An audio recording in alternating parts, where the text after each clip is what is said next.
Hari ni aku nak share dengan korang semua tentang apa yang dah berlaku dalam episod ke-19 siri Ultraman Blaza. Bagi sesiapa yang masih lagi belum menonton, korang boleh tonton kat channel YouTube Ultraman Official by Suburaya. So, untuk episod ke-19 ni, kita boleh nampak ada beberapa perkara yang menarik yang berlaku dalam episod ke-19. Antaranya ialah Ultraman Blaza dapat kuasa baru. Lepas tu kita boleh tengok kemunculan bapa Amy Aobe, dan kita boleh tahu serba sedikit apa sebenarnya yang dah berlaku dekat Test Facility 66. Alright, so episod ke-19 ni dimulakan dengan menunjukkan babak di mana Amy Aobe berjumpa dengan Kapten Gento kat sebuah kafe, di mana Amy Aobe menceritakan tentang apa yang diceritakan oleh Nishizaki kepada dia. Nishizaki ni adalah kawan kepada bapa Amy Aobe. Nishizaki bagi tahu kat Test Facility 66 tu sebenarnya dia orang ni tengah baiki satu device ni lah. Device ni milik alien lah, dan device ni dia boleh menghubungkan bumi dengan galaksi, di mana akan muncul satu wormhole dan boleh menghubungkan bumi dan juga satu galaksi yang lain lah. Tapi ada berlaku sesuatu perkara yang buruk, di mana pada ketika tu bapa Amy Aobe berada berdekatan dengan device tersebut yang menghasilkan satu wormhole, dan bapa Amy Aobe dan juga beberapa saintis lain telah disedot masuk ke dalam wormhole tu. Tapi si Nishizaki ni dia masih lagi hidup dan selamat, sebab dia tak berada berdekatan dengan wormhole tu, dia berada dekat satu monitor room, dan benda itulah yang menyebabkan dia terselamat. Tapi sebelum bapa Amy Aobe tersedut masuk dalam wormhole tu, bapa dia telah memberikan satu benda lah kepada Nishizaki, dan dia pesan kat Nishizaki, kalau apa-apa jadi kat dia, kau kena bagi benda ni kepada anak aku lah. So Nishizaki pun serahkanlah benda tu kepada Amy Aobe, dan didapati bahawa benda tu sebenarnya adalah satu rantai loket. Di dalamnya ada gambar Amy Aobe masa kecil dan juga tarikh lahir Amy Aobe. Alright, so habis part tu, kembali ke HQ Scud, di mana Teruoki menceritakan apa sebenarnya yang berlaku pasal kemunculan Irugo yang banyak tu. Irugo ni rupa-rupanya adalah lava kepada Jebalga. Maksudnya sebelum nak jadi Jebalga tu, Irugo dahulu. Dan kemunculan Irugo ni telah menyebabkan Jebalga ni makin lama akan menjadi semakin kuat.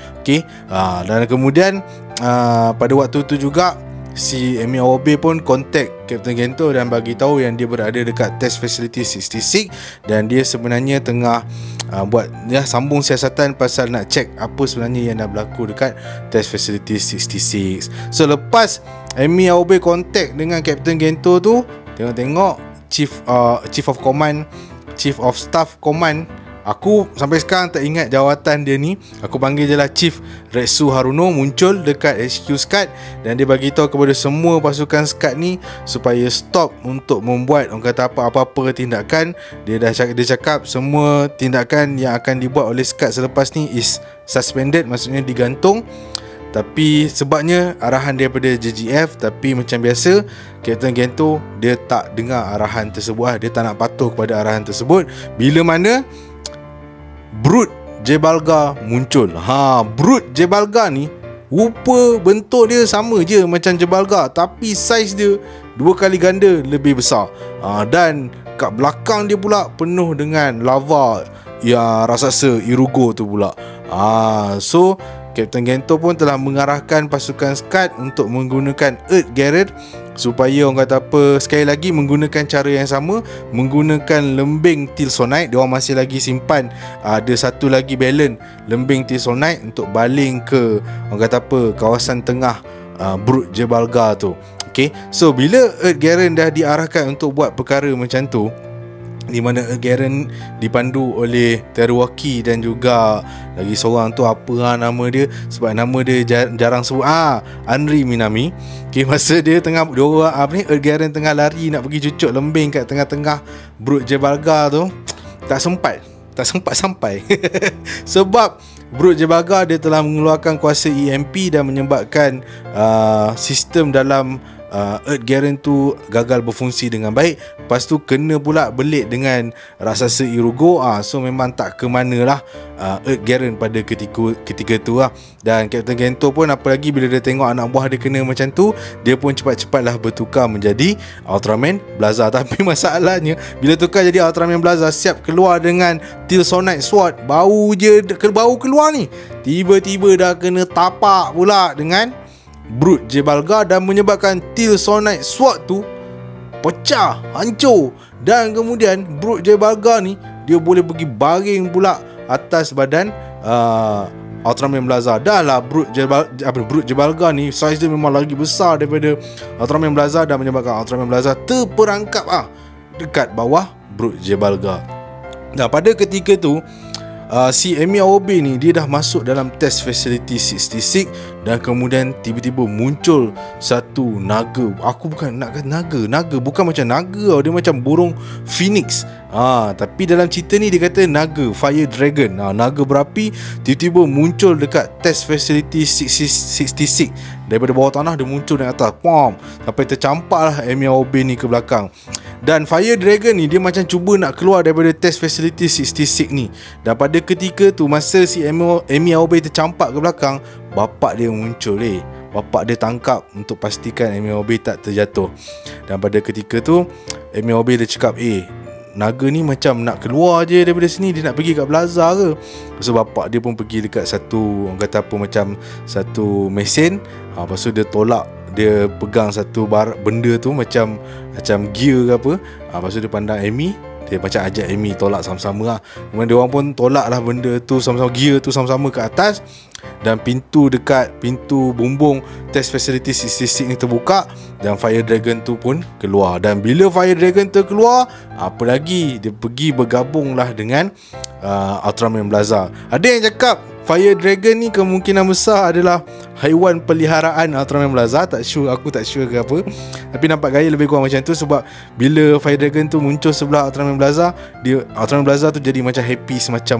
Lepas tu bergabunglah Fire Dragon tu dengan Ultraman Blaza dan menyebabkan orang kata apa, kat badan Ultraman Blaza ni muncullah satu perisai berapi yang baru dekat badan Ultraman Blaza tu.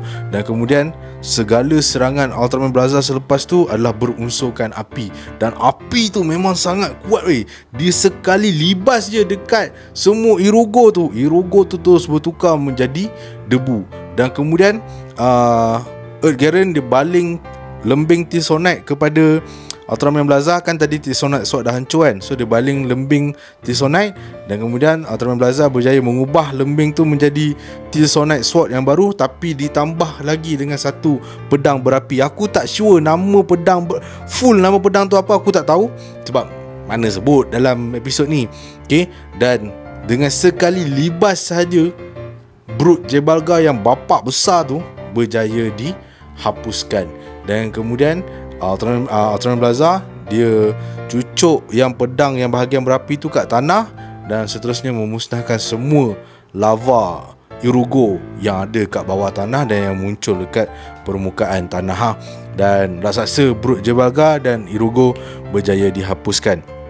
Dan episod 19 tu tak habis kat situ, sambung. Rupa-rupanya dekat loket yang Emi Aobe dapat daripada bapak dia, rupa dia ada kunci. Dan kunci tu membawa Emi Aobe dan Gento ke sebuah tempat simpanan rahsia.